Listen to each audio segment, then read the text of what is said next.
കഴിഞ്ഞ 5 വർഷത്തെ LDF ഭരണത്തിന് ശേഷം ഒരുമനൂർ പഞ്ചായത്ത് ഭരണം UDF നേടി. കഴിഞ്ഞ തവണ 4 സീറ്റുകൾ മാത്രം നേടിയയിടത്ത് 14 സീറ്റുകളിൽ 11 നേടിക്കൊണ്ട് വമ്പിച്ച മുന്നേറ്റമാണ് UDF ഇത്തവണ കൈവരിച്ചത്.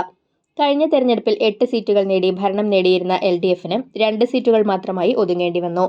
സീറ്റുകളുടെ എണ്ണത്തിൽ മാറ്റം വരുത്താതെ 1 സീറ്റ് മാത്രമായി BJP തുടർന്നു. വാർഡ് 7-ലെ സിന്ധു അശോകനാണ് NDA സ്ഥാനാർത്ഥിയായി വിജയിച്ചത്.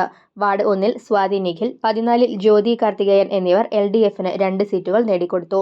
UDF സ്ഥാനാർത്ഥികളായ ഹിഷാം കപ്പൽ, Anshida Aslam, Nashra Muhammad, Hafsath Ashraf, DC Dhanesh, Leena Sajeevan, Arifa ജുഫേർ, PM Thaha, Shakir, PK Kabir, Jaseena Naseer എന്നിവർ ചേർന്ന് 11 സീറ്റുകൾ നേടിക്കൊണ്ട് ഭരണം ഉറപ്പാക്കി.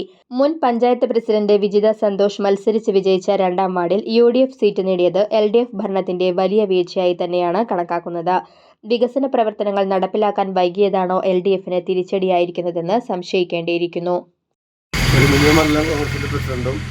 നിലവിലെ പഞ്ചായത്ത് മെമ്പറും ഇപ്പോൾ പുതിയതായി ജയിച്ച തങ്ങാപ്പുഴ ഡിവിഷനിലെ ബ്ലോക്ക് പഞ്ചായത്ത് മെമ്പറുമായ കെ.ജെ. ജോക്കാണ് സംസാരിക്കുന്നത്. ഇവിടെ ഒരുമനൂർ പഞ്ചായത്തിലെ 14 സീറ്റിൽ 11 സീറ്റ് കരസ്ഥമാക്കിയിട്ടാണ് UDF ഇവിടെ തിരിച്ചു വന്നിട്ടുള്ളത്. ഇതിൻ്റെ പ്രധാന കാരണം ഇവിടുത്തെ ഇടതുപക്ഷ ഭരണത്തിൻ്റെ ദുർഭരണത്തിനെതിരായിട്ടുള്ള ഒരു വിധിയെഴുത്താണ് ചെയ്തിട്ടുള്ളത്. അതിൽ പ്രധാനമായ കാരണങ്ങളെന്ന് പറഞ്ഞാൽ പ്രധാനമായി റോഡ് തകർച്ച തന്നെയാണ്. ഇവിടുത്തെ പഞ്ചായത്ത് റോഡ് നടക്കാൻ പോലും പറ്റാത്ത റോഡുകളാക്കിയിട്ടാണ്. കോടിക്കണക്കിന് രൂപ ലാപ്സാക്കി കളഞ്ഞ ഒരു പഞ്ചായത്ത് ഭരണസമിതിയായിരുന്നു നിലവിലുണ്ടായിരുന്നത്. കുടിവെള്ളത്തിൻ്റെ കാര്യമായിക്കോട്ടെ ഒരു വികസനവും ഇവിടെ നടന്നിട്ടില്ല. അതിനെ എതിരായിട്ട് ജനങ്ങൾ വിധി എഴുതിയേക്കാണ്. ഇവിടുത്തെ LDFൻ്റെ ഭരണത്തിൻ്റെ കോട്ടത്തിനനുസരിച്ചുള്ള ഇവിടെ അതിൻ്റെ വിധി എഴുതിയൊരു വിധിയെഴുത്താണ് ഇവിടെ ജനങ്ങൾ ഇവിടെ കൊടുത്തിട്ടുള്ളത്. ഒട്ടനവധി ഒരു വികസന പ്രവർത്തനങ്ങളും ഇവിടെ പഞ്ചായത്ത് ചെയ്തിട്ടില്ല. ഫണ്ട് ലാപ്സാക്കുന്ന ഒരു പ്രവണത.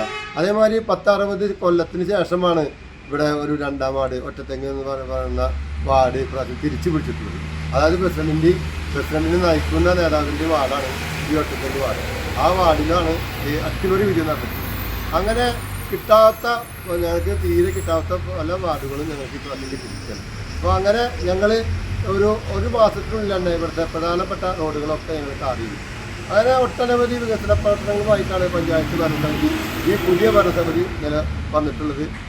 അതിൻ്റെ രീതിയിലുള്ള നല്ലതരം കാര്യങ്ങൾ, ജനങ്ങൾക്ക് ഉപകാരപ്രദമായുള്ള കാര്യങ്ങൾ, പരമാവധി ഫണ്ട് കിട്ടുന്ന ഫണ്ട് ചിലവാക്കാൻ ഞങ്ങളെ കൈയും മെയ്യും മറന്ന് എല്ലാ വാർഡുകളിലേക്കും അതുപോലെ എല്ലാവർക്കും എല്ലാ വാർഡിലും നമ്മുടെ ജനങ്ങളെ താമസിക്കുന്നതെന്ന് വെച്ചിട്ട് ഇവരിവിടെ കൊടുത്തിരുന്നത് പ്രതിപക്ഷ വാർഡുകളിലേക്ക് ഫണ്ട് കുറക്കാതെ ആയിരുന്നു ഇവർ പ്രവർത്തനം ചെയ്തിരുന്നത്. അതിൽ നിന്ന് വെട്ടിക്കുറയ്ക്കുക. ഫണ്ട് വികസന സെമിനാറിൽ ഇത്ര രൂപ പാസ്സാക്കിയിട്ടുണ്ടെങ്കിൽ ആ പൈസ വെട്ടിക്കുറയ്ക്കുന്ന ഒരു സമീപനമായിരുന്നു LDF ഭരണസമിതി. അത് മാറ്റിയിട്ട് ഞങ്ങൾ പരമാവധി ഇവിടെ പ്രതിപക്ഷമോ ഭരണപക്ഷമോ ഇല്ലാതെ നല്ല രീതിയിൽ പ്രവർത്തിച്ച് നല്ല തരം പ്രവർത്തനങ്ങൾ ഭാഗത്തുണ്ടാവും എന്ന് മാത്രമാണ് എനിക്ക് പറയാനുള്ളത്. UDF നേതാവിന് വേണ്ടി കോൺഗ്രസിൻ്റെ നേതാവിന് വേണ്ടി പറയുന്നത്.